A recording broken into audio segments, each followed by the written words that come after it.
ನಮಸ್ಕಾರ, ನಾನು Sudha Kamath. Season 2 master kitchen ಕಾರ್ಯಕ್ರಮಕ್ಕೆ ನಿಮಗೆಲ್ಲರಿಗೂ ಸ್ವಾಗತ. ಹಿಂದಿನ ಎಪಿಸೋಡಿನಲ್ಲಿ ಅಂದರೆ ಮೊದಲಿನ ಸೀಸನ್ನಲ್ಲಿ ನಿಮಗೆ ಬೇಕಾದ ನಾನಾ ಥರದ ತಿಂಡಿ ತಿನಿಸುಗಳನ್ನು ಪಲ್ಯಗಳನ್ನೆಲ್ಲ ಮಾಡಿ ತೋರಿಸಿದ್ದೇನೆ. ಈ ಸೀಸನ್ನಲ್ಲೂ ನಿಮಗೆ ಇಷ್ಟವಾದ, ಬಾಯಿಗೆ ರುಚಿಯಾದ, ಆರೋಗ್ಯಕ್ಕೆ ಒಳ್ಳೆಯದಾದ, ಮಕ್ಕಳಿಗೂ ಹೊಸ ಹೊಸ ಸಿಹಿ ತಿಂಡಿಗಳನ್ನು ಮಾಡಿ ತೋರಿಸಲು ತುಂಬ ಇಚ್ಛಿಸುತ್ತೇನೆ. ಈ ದಿನ ನಿಮಗೆ ನಾನೊಂದು ಸಿಹಿ ತಿಂಡಿಯನ್ನು ಮಾಡಿ ತೋರಿಸ್ತೇನೆ. ಅದರ ಹೆಸರು ಫ್ರೈಡ್ ಪೇಸ್ಟ್ರೀಸ್ ಅಂತ ಹೇಳಿ. ನಿಮಗೆ ಬೇಕಾದ ಸಾಮಗ್ರಿಗಳನ್ನು ಈಗ ಹೇಳ್ತೇನೆ. ಪೇಪರ್ ಮತ್ತು ಪೆನ್ನನ್ನು ತೆಗೆದುಕೊಳ್ಳಿ. ಮೈದಾ 100 ಗ್ರಾಮ್, 50 ಗ್ರಾಮ್ ಸೆಮೋಲಿನಾ ಬಾಂಬೆ ರವೆ, 50 ಗ್ರಾಮ್ ತುಪ್ಪ, 50 ಗ್ರಾಮ್ ಸಕ್ಕರೆ, ಅರ್ಧ ಚಮಚ ಏಲಕ್ಕಿ ಪುಡಿ, 50 ml ನೀರು, ಕರಿಯಲು ರಿಫೈನ್ಡ್ ಎಣ್ಣೆ, 1 ಕಪ್ ಡೆಸಿಕ್ರೇಟೆಡ್ ಕೋಕೋನಟ್, ಅರ್ಧ ಕಪ್ ಐಸಿಂಗ್ ಶುಗರ್, 40 ಗ್ರಾಮ್ ಜೇನುತುಪ್ಪ. ಮೊದಲು ನಾವೊಂದು ಬೌಲನ್ನು ತಗೊಳ್ಬೇಕು. ಈ ಬೌಲಿನಲ್ಲಿ ಮೊದಲಿಗೆ ಈ ಮೈದಾವನ್ನು ನಾವು ಮೊದಲೇ ಜರಡಿ ಇಡ್ತೇವೆ. ಇದರಲ್ಲಿ 100 ಗ್ರಾಮ್ ಮೈದಾ ಇದೆ. ಈ ಮೈದಾಕ್ಕೆ ಬಾಂಬೆ ರವೆಯನ್ನು ಸೇರಿಸಬೇಕು. ಸಪ್ರವಾದ ಸೆಮೋಲಿನಾ ಹೇಳ್ತಾರೆ. ನಂತರ ಸರಿಯಾಗಿ ಮಿಕ್ಸ್ ಮಾಡಬೇಕು. ಬಾಂಬೆ ರವೆ ಮತ್ತು ನಾವು ಮೈದಾವನ್ನು ಚೆನ್ನಾಗಿ ಮಿಕ್ಸ್ ಮಾಡಿ, ನಂತರ ತುಪ್ಪವನ್ನು ಹಾಕಿ ಚೆನ್ನಾಗಿ ಮಿಕ್ಸ್ ಮಾಡಿಕೊಳ್ಬೇಕು. ನೀರು ಹಾಕೋದಕ್ಕಿಂತ ಮೊದಲು ಹಿಟ್ಟು ಮತ್ತು ಈ ರವೆ ಚೆನ್ನಾಗಿ ಮಿಕ್ಸ್ ಆಗಬೇಕು. ನಂತರ ಚೆನ್ನಾಗಿ ಮಿಕ್ಸ್ ಮಾಡಿ ಸಕ್ಕರೆ ಪುಡಿಯನ್ನು ಸಹ ಹಾಕಿ.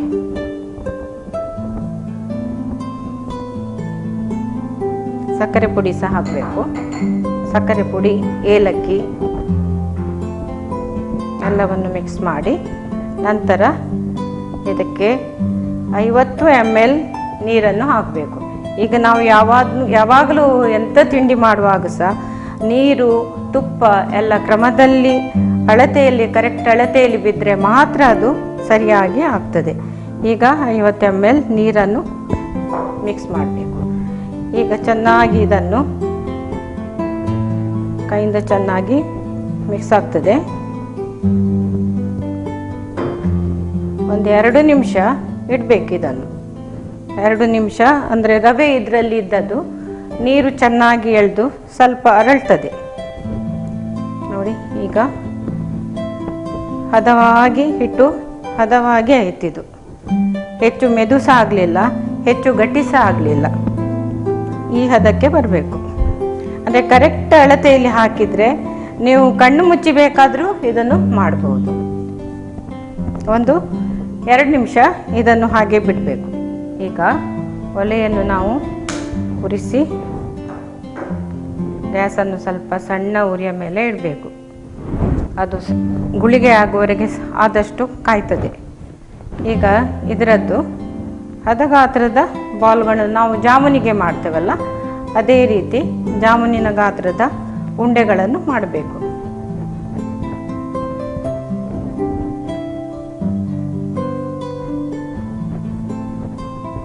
ಇದಕ್ಕೆ ಫ್ರೈಡ್ ಪೇಸ್ಟ್ರೀಸ್ ಅಂತ ಸಹ ಹೇಳ್ತಾರೆ.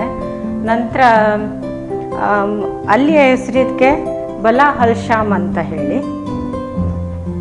ನಮ್ಮ ಅಂಕಲಿಗೆ ನಾನು ಮಾಡಿ ತಿನ್ಲಿಕ್ಕೆ ಕೊಟ್ಟದ್ದು. ಅವರಿಗೆ ಆ ಹೆಸರು ಹೇಳಲಿಕ್ಕೆ ಬರಲಿಲ್ಲ.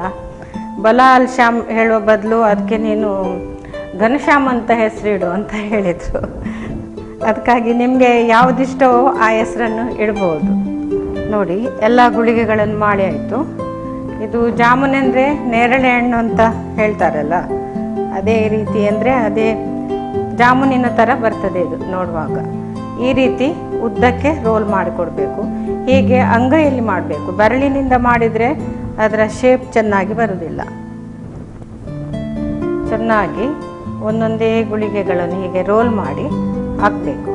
ಇದು ಕರ್ದಾದ ನಂತರ ನೋಡುವಾಗ ಚಂದ ಖರ್ಜೂರದ ಹಾಗೆ ಆಗ್ತದೆ. ನೋಡಲಿಕ್ಕೆ ಖರ್ಜೂರದ ಹಾಗೆ ಗಟ್ಟಿ ಉಂಟು ಅಂತ ಎಣಿಸಬೇಕು. ಅದರಷ್ಟು ಗಟ್ಟಿ ಇರುವುದಿಲ್ಲ, ಮೆದುವಾಗಿರ್ತದೆ. ಯಾರು ಸಹ ತಿನ್ಬೋದು, ಮಕ್ಕಳಾಗಲಿ ಏಜ್ ಆದವರಾಗಲಿ ಯಾರು ಸಹ ತಿನ್ಬೋದು ಇದನ್ನು. ಮತ್ತು ಎಣ್ಣೆಗೆ ಹಾಕುವಾಗ ನಿಧಾನ ಹಾಕಿ ಎಣ್ಣೆ ತುಪ್ಪ ಏನಾದರೂ ಇದು ಬಿಸಿ ರಡ್ತದೆ ಇಲ್ದಿದ್ರೆ ಕೈ ಮೇಲೆ. ಹೀಗೆ ನಿಧಾನವಾಗಿ ಒಂದೊಂದೇ ಗುಳಿಗೆಗಳನ್ನು ಹಾಕಬೇಕು. ಇದನ್ನು ಫ್ರಿಜ್ಜಿನಲ್ಲಿ ಇಡಬೇಕಾಗಿಲ್ಲ, ಹೊರಗೆ ಇಡ್ಬೋದು. ಎಷ್ಟು ದಿನ ಆದರೂ ಸಹ ಹಾಳಾಗೋದಿಲ್ಲ, ಹೊರಗೆ ಇಡ್ಬೋದು. ಎಷ್ಟು ಹಿಡಿತದ ಅಷ್ಟು ಹಾಕ್ಬೋದು. ಈಗ ದೊಡ್ಡ ಉರಿಯನ್ನು ಇಟ್ಟಿದ್ದೇನೆ ನಾನು. ಈಗ ಸ್ವಲ್ಪ ಉರಿಯನ್ನು ಸಣ್ಣ ಮಾಡಬೇಕು. ಇದು ಸಣ್ಣ ಉರಿಯ ಮೇಲೆ ಕಾಯಬೇಕು, ಯಾಕೆಂದರೆ ಗುಳಿಗೆ ಸ್ವಲ್ಪ ದಪ್ಪ ಇರೋದ್ರಿಂದ ಸಣ್ಣ ಉರಿಯ ಮೇಲೆ ಕಾಯಬೇಕು. ಒಳಗೆ ಹೊರಗೆ ಅದು ಬೇಯಬೇಕಲ್ಲ, ಅದರಿಂದಾಗಿ ಉರಿಯನ್ನು ಸಣ್ಣ ಮಾಡಬೇಕು.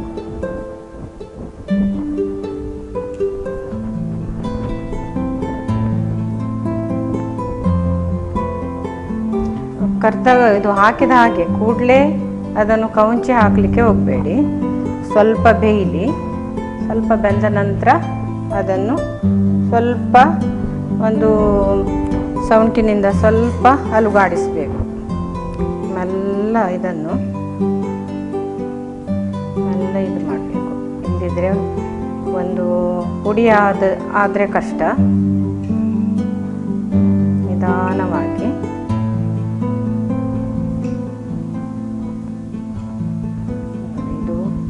ಸಪೂರ ಸಣ್ಣ ಸಣ್ಣ ಇದ್ದ ಗುಳಿಗೆ ಹೇಗೆ ಅರಳ್ತದೆ ನೋಡಿ. ಇನ್ನು ಸಹ ಹಿಡಿತದೆ, ಎಷ್ಟು ಹಿಡಿತದ ಅಷ್ಟು ಹಾಕ್ಬೋದು.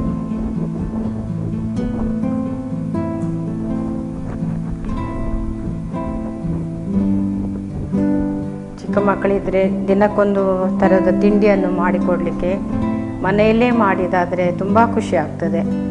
ನಾವೇ ಮಾಡಿದ್ದು ಅಂತ ಹೇಳಿ ಮಕ್ಕಳಿಗೆಲ್ಲ ಮಾಡಿಕೊಡ್ಬೋದು. ಹೇಳುವಷ್ಟು ಕಷ್ಟ ಇಲ್ಲ, ಇದು ಬೇಗ ಆಗ್ತದೆ, ಯಾರು ಸಹ ಮಾಡ್ಬೋದು. ಕೆಲವು ತಿಂಡಿಗಳು ಮನೆಯಲ್ಲಿ ಮಾಡುವಾಗ, ಉದಾಹರಣೆಗೆ ನೇಂದ್ರ ಬಾಳೆಹಣ್ಣಿನ ಹಲ್ವಾ ಅದೆಲ್ಲ ಮಾಡುವಾಗ ಸ್ವಲ್ಪ ಜಾಗ್ರತೆ ಇರಬೇಕು. ಇದನ್ನು ಅಷ್ಟು ನೀವು ಕಷ್ಟಪಡಬೇಕಾಗಿಲ್ಲ. ಈ ತಿಂಡಿ ಮಾಡಲು ಸುಲಭದಲ್ಲೇ ಆಗ್ತದೆ. ಇದು ನೋಡಲಿಕ್ಕೆ ಚಂದವಾಗಿ ಬಂಗಾರದ ಬಣ್ಣ ಬರುವವರೆಗೆ ಸಣ್ಣ ಉರಿಯ ಮೇಲೆ ಕರಿಬೇಕು.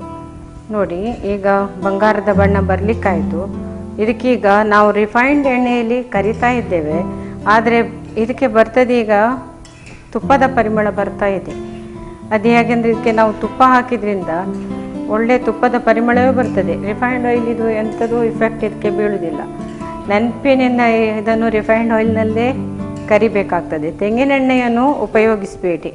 ತೆಂಗಿನೆಣ್ಣೆ ನೀವು ಉಪಯೋಗಿಸಿದರೆ ತೆಂಗಿನೆಣ್ಣೆ ಪರಿಮಳ ಬರ್ತದೆ ವಿನ ತುಪ್ಪದ ಪರಿಮಳ ಬರುವುದಿಲ್ಲ. ಆದ್ದರಿಂದ ರಿಫೈನ್ಡ್ ಆಯಿಲನ್ನೇ ಇದಕ್ಕೆ ಉಪಯೋಗಿಸಬೇಕು. ಹಾಗೆ ಚಂದದ ಕಲರ್ ಬಂತು ನೋಡಿ.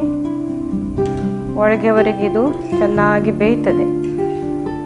ಸಣ್ಣ ಉರಿಯ ಮೇಲೆ ಮಾಡೋದ್ರಿಂದ ಕರಿಬೇಕು ಚೆನ್ನಾಗಿ. ಮತ್ತು ಹೀಗೆ ಗುಳ್ಳೆ ಗುಳ್ಳೆ ಬರ್ತದೆ ಅಲ್ಲ, ಇದು ಸ್ವಲ್ಪ ಕಮ್ಮಿ ಆಗಬೇಕು. ಸ್ವಲ್ಪ ಕಮ್ಮಿ ಆಗ್ತಾ ಇತ್ತು. ಇದರ ಸಿಗ್ನಲ್ ಏನಂದರೆ ಒಳಗೆ ಬೇಯ್ತಾ ಬಂತು ಅಂತ ಹೇಳಿ. ಪ್ರತಿಯೊಂದು ತಿಂಡಿಯನ್ನು ನಾವು ಮನಸ್ಸು ಕೊಟ್ಟು ಮಾಡಿದರೆ, ಪ್ರೀತಿಯಿಂದ ಮಾಡಿದರೆ ಯಾವ ತಿಂಡಿ ಸಹ ರುಚಿ ಆಗ್ತದೆ. ಈಗ ಮನೆಗೆ ಯಾರಾದರೂ ನಿಮ್ಮ ಸಂಬಂಧಿಕರು ಬರ್ತಾರಂತಾದರೆ ಬೇಗನೆ ಆಗಬೇಕಾದ್ರೆ ಪಟಕ್ಕಂತ ಈ ತಿಂಡಿಯನ್ನು ಮಾಡ್ಬೋದು. ಹೆಚ್ಚು ಸಿಹಿ ಸಹ ಇಲ್ಲ ಇದು. ಒಂದು ವೇಳೆ ಈಗಿನ ಯಾರಿಗೆ ನೋಡಿದ್ರು ಡಯಾಬಿಟಿಕ್ನವರು, ಅದರಿಂದಾಗಿ ಅವರು ಸಹ ಇದನ್ನು ತಿನ್ಬೋದು. ಆದ್ದರಿಂದ ಅಷ್ಟು ಸಿಹಿ ಇಲ್ಲ ಇದು. ರುಚಿ ಸಹ ಇದೆ, ಪರಿಮಳ ಸಹ ಬರ್ತದೆ ಇದಕ್ಕೆ, ತುಪ್ಪದ್ದು, ಏಲಕ್ಕಿದು. ಒಂದು ವೇಳೆ ನಿಮಗೆ ಏಲಕ್ಕಿ ಬೇಡ ಆದರೆ ಏಲಕ್ಕಿಯನ್ನು ಹಾಕಬೇಕಾಗಿಲ್ಲ. ಈಗ ನೋಡಿ ಇದರದ್ದು ಆಯಿತು, ಪರಿಮಳ ಬಂತು. ಇದು ತೆಗೆಯುವುದು. ಇದನ್ನೀಗ ತೆಗೆದು ಚೆನ್ನಾಗಿ ಎಣ್ಣೆ ಎಲ್ಲ ಹೋಗಬೇಕು ಇದರದ್ದು. ಈಗ ಎಲ್ಲ ಪೇಸ್ಟ್ರೀಸ್ಗಳನ್ನು ಕರೆದಾಯಿತು. ಈಗ ಕರೆದ ಈ ಪೇಸ್ಟ್ರೀಸ್ ಮೇಲೆ ನಾವೊಂದು 40 ml ಜೇನುತುಪ್ಪವನ್ನು ಹಾಕಬೇಕು. ಎಲ್ಲ ಜೇನುತುಪ್ಪ ಎಲ್ಲ ಪೇಸ್ಟ್ರೀಸ್ಗಳನ್ನು ಸರಿಯಾಗಿ ಮಿಕ್ಸ್ ಮಾಡಬೇಕು. ಒಂದು ಸ್ಪೂನಿನಿಂದ ಚೆನ್ನಾಗಿ ಅಡಿಮೇಲ್ ಮಾಡಿ ಎಲ್ಲದಕ್ಕೂ ತಾಗಬೇಕದು.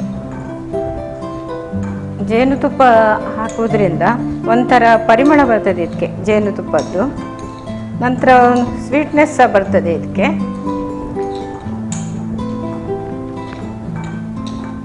ಇದಕ್ಕೆ ನಾವೀಗ ಈ ಒಂದೊಂದೇ ಪೇಸ್ಟ್ರೀಸ್ಗಳನ್ನು ತೆಂಗಿನ ಡೆಸಿಕ್ರೇಟೆಡ್ ಕೋಕೋನಟ್ ಅಂತ ಹೇಳ್ತೇವೆ, ಡ್ರೈ ಕೋಕೋನಟ್. ಇದು ಎಲ್ಲ ಮಾಲಿನಲ್ಲಿ ಅಂಗಡಿಗಳಲ್ಲೆಲ್ಲ ಸಿಗ್ತದೆ. ತೆಂಗಿನ ಪುಡಿ ಅಂತ ಹೇಳ್ತಾರೆ, ತೆಂಗಿನಕಾಯಿ ಪುಡಿ ಅಂತ ಹೇಳ್ತಾರೆ ಇದು. ಈಗ ಒಂದೊಂದೇ ಇದನ್ನು ಇದರಲ್ಲಿ ಸಹ ನಾವು ಹೊರಳಿಸ್ಬೋದು. ಡೆಸಿಕ್ರೇಟೆಡ್ ಕೋಕೋನಟ್ನಲ್ಲಿ ಇಲ್ಲವೇ ಇದು ಐಸಿಂಗ್ ಶುಗರ್ನಲ್ಲಿ ಸಹ ಅದನ್ನು ನಾವು ಸ್ವಲ್ಪ ರೋಲ್ ಮಾಡ್ಬೋದು. ಹೀಗೆ ರೋಲ್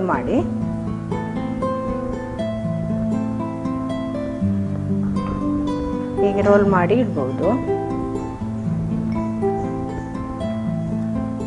ಇದಕ್ಕಿಂತ ಇದು ಅಷ್ಟು ಪರಿಮಳ ಬರುವುದಿಲ್ಲ ಇದಕ್ಕೆ, ಆದರೆ ತೆಂಗಿನ ಪುಡಿಯಲ್ಲಿ ಮುಳುಗಿಸಿದಾಗ ಒಳ್ಳೆ ಪರಿಮಳ ಬರ್ತದೆ.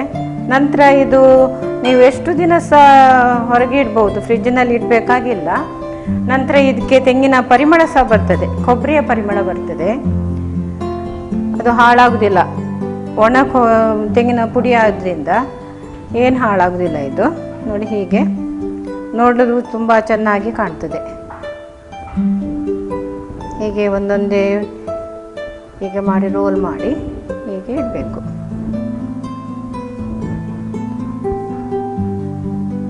ಇದು ನೋಡುವಾಗ ಮಕ್ಕಳಿಗೆ ಸಹ ತಿನ್ನುವಂತ ಕಾಣ್ತದೆ, ಖರ್ಜೂರದ ಹಾಗೆ ಕಾಣ್ತದೆ ನೋಡಲಿಕ್ಕೆ.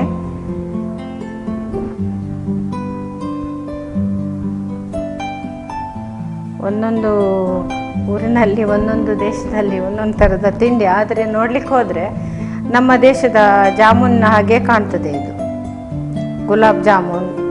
ಇಲ್ವೇ ನಮ್ಮ ಖರ್ಜೂರದ ಹಾಗೆ ಸಹ ಕಾಣ್ತದೆ ಒಂದೊಂದು ಸಲ ನೋಡುವಾಗ. ಇದು ಎಲ್ಲ ತಾಗಿದ ನಂತರ ಚೆನ್ನಾಗಿ ಇದಕ್ಕೆ ಈಗ ಹೀಗೆ ಮಿಕ್ಸ್ ಮಾಡಬೇಕು. ಮಿಕ್ಸ್ ಸಹ ಮಾಡ್ಬೋದು, ಹೊರಳಿಸಿದ್ದು ಸಹ ಆಗ್ತದೆ. ಹೊರಳಿಸಿದರೆ ಹಾಳಾಗುವುದಿಲ್ಲ ಪುಡಿ, ಕೋಕೋನಟ್ ಪುಡಿ ಹಾಳಾಗುವುದಿಲ್ಲ. ನೋಡಿ, ಹೀಗೆ ಮಿಕ್ಸ್ ಮಾಡಿದರೆ ಹೀಗೆ ಸಹ ಆಗ್ತದೆ.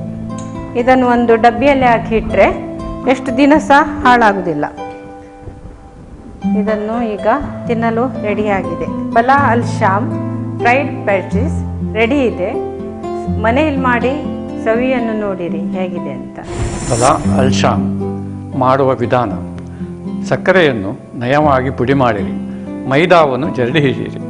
ಒಂದು ಪಾತ್ರೆಯಲ್ಲಿ ಮೈದಾ, ರವೆ ಮತ್ತು ತುಪ್ಪ ಹಾಕಿ ಚೆನ್ನಾಗಿ ಬೆರೆಸಿರಿ. ನಂತರ ಸಕ್ಕರೆ ಪುಡಿ ಮತ್ತು ಏಲಕ್ಕಿ ಪುಡಿ ಸೇರಿಸಿ ನೀರು ಬೆರೆಸಿ ಮೆದುವಾದ ಹಿಟ್ಟನ್ನು ಕಲಿಸಿರಿ. ಹಿಟ್ಟಿನ ಸಣ್ಣ ಸಣ್ಣ ಉಂಡೆಗಳನ್ನು ಮಾಡಿ ಅಂಗೈಯಲ್ಲಿ ಸ್ವಲ್ಪ ಉರುಳಿಸಿ ಜಾಮೂನಿನ ಹಾಗೆ ಮಾಡಿರಿ. ಬಾಣಲೆಯಲ್ಲಿ ಎಣ್ಣೆ ಬಿಸಿ ಮಾಡಿ ಕಾದ ತಕ್ಷಣ ಹಿಡಿಯುವಷ್ಟು ಉಂಡೆಗಳನ್ನು ಬಿಟ್ಟು ಸಣ್ಣ ಉರಿಯ ಮೇಲೆ ಕೆಂಪಗೆ ಹುರಿದು ತೆಗೆಯಿರಿ. ಈ ಕೆಂಪಾದ ಪೇಸ್ಟ್ರೀಸ್ಗಳನ್ನು ಒಂದು ಬೌಲಿನಲ್ಲಿ ಹಾಕಿರಿ. ಅವುಗಳ ಮೇಲೆ ಜೇನುತುಪ್ಪ ಸುರಿಯಿರಿ. ಜೇನುತುಪ್ಪ ಎಲ್ಲ ಪೇಸ್ಟ್ರೀಸ್ಗಳಿಗೆ ಚೆನ್ನಾಗಿ ಆವರಿಸಲಿ. ತದನಂತರ ಒಂದು ಪ್ಲೇಟಿನಲ್ಲಿ ಕೋಕೋನಟ್ ಪೌಡರನ್ನು ಹಾಸಿ ಇದರಲ್ಲಿ ಜೇನುತುಪ್ಪದ ಪೇಸ್ಟ್ರೀಸ್ಗಳನ್ನು ಹೊರಳಿಸಿ ತೆಗೆದು ಬದಿಗಿಡಿರಿ. ಇವುಗಳನ್ನು ಒಂದು ಡಬ್ಬದಲ್ಲಿ ಶೇಖರಿಸಿ ಗಟ್ಟಿ ಮುಚ್ಚಳ ಹಾಕಿರಿ. ಬೇಕಾದಾಗ ಸವಿಯಿರಿ. ಕೋಕೋನಟ್ ಪೌಡರ್ ಬದಲು ಐಸಿಂಗ್ ಶುಗರ್ ಉಪಯೋಗಿಸಬಹುದು.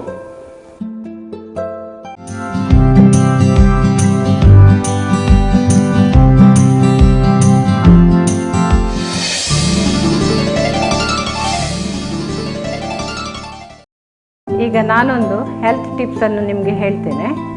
ನೆಲನೆಲ್ಲಿ ಅಂತ ನಿಮ್ಮ ಮನೆಯ ಅಂಗಳದಲ್ಲಿ ಬೆಳೆಯುವ ಒಂದು ಕಳೆ ಅಂತ ನಾವು ಎಣಿಸ್ತೇವೆ. ಇದನ್ನು ಕಳೆ ಅಂತ ನಾವು ತೆಗೆದು ಬಿಸಾಡುವ ಗಿಡ. ನೆಲನೆಲ್ಲಿಯ ಸ್ವಲ್ಪ ಒಂದು 4-5 ಚಿಗುರನ್ನು, ಅಂದರೆ ಇದಕ್ಕೆ ಮಣಿಯ ಹಾಗೆ ಕಾಯಿ ಇರ್ತದೆ. ಈ ಕಾಯಿ ಸಮೇತ ನಾವು ಒಂದು 4-5 ಎಲೆಗಳನ್ನು ದಿನಾಲು ಬೆಳಿಗ್ಗೆ ಖಾಲಿ ಹೊಟ್ಟೆಯಲ್ಲಿ ತಿಂದರೆ ಜಾಯಿಂಡೀಸ್ ಮತ್ತು ಚಿಕನ್ ಗುನ್ಯಾ, ಡೆಂಗ್ಯೂ ಮುಂತಾದ ಕಾಯಿಲೆಗಳಿಂದ ದೂರವಿರಬಹುದು. ಡಯಾಬಿಟಿಸ್ನವರಿಗೂ ಇದು ತುಂಬ ಒಳ್ಳೆಯದು. ಆದ್ದರಿಂದ ಇದರ ಉಪಯೋಗವನ್ನು ಪಡೆಯಿರಿ.